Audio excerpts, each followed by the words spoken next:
Dam Satbarwa और में पड़ता है।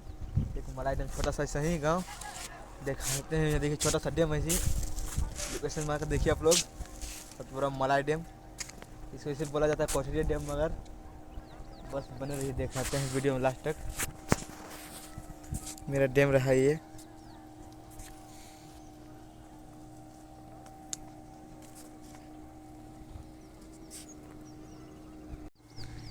इधर देखिए नाव सब चल रहा है, नाव वगैरह।